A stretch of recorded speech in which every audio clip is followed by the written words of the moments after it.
The year is 1984. Van Halen puts out an album by the same name. Beverly Hills Cop is gracing the silver screen. And Atari puts out Marble Madness in the arcades. Marble Madness was a very unique game in many ways. The arcade version of Marble Madness had us navigating a marble via a trackball through a series of mazes that were minimalistic in design and fun to play. Although the game only had 6 stages total, it was a big success, and Atari had themselves a hit arcade game.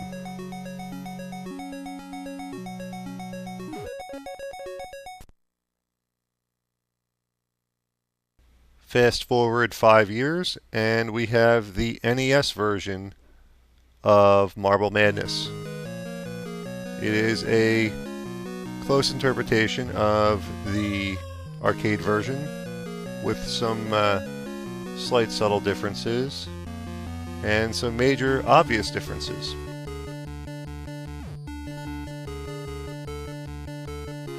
The general premise and stages are largely unchanged.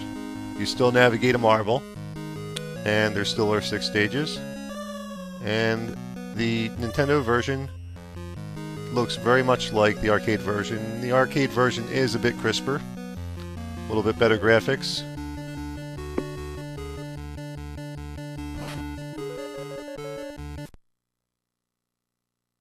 As for the major glaring differences, there are a couple of obvious ones. The Nintendo Entertainment System did not have a trackball. The trackball was the neatest feature of Marble Madness. It made gameplay very intuitive and very fun. The D-pad did not translate as well, but it was still a playable game. And a little side note, in the very beginning of the game, you are given the option for 90 degrees or 45 degrees of control. Always choose 90. The 45 degree option does not work at all. It's ill-responsive and makes gameplay horrific. To control your marble in the Nintendo version, you have the D-pad, and you also use the A button as a bit of a turbo boost. Each round is timed, and your goal is to get to the finish line before time runs out.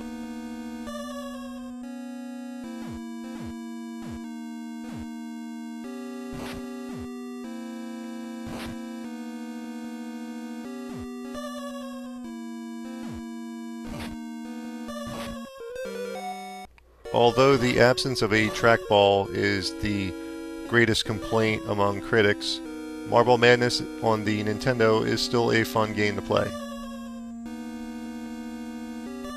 The levels are imaginative and interesting. My personal favorite is the backwards level coming up next.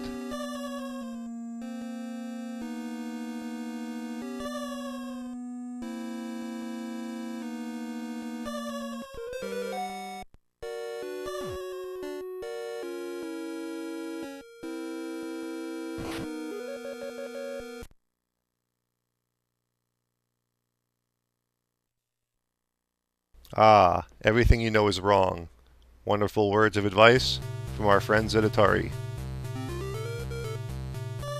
So although Marble Madness for the NES was not the world's greatest port, and many complained that the absence of a trackball took away a lot from the game, I find it enjoyable. I like the game. I like the gameplay. The frustration factor can be high.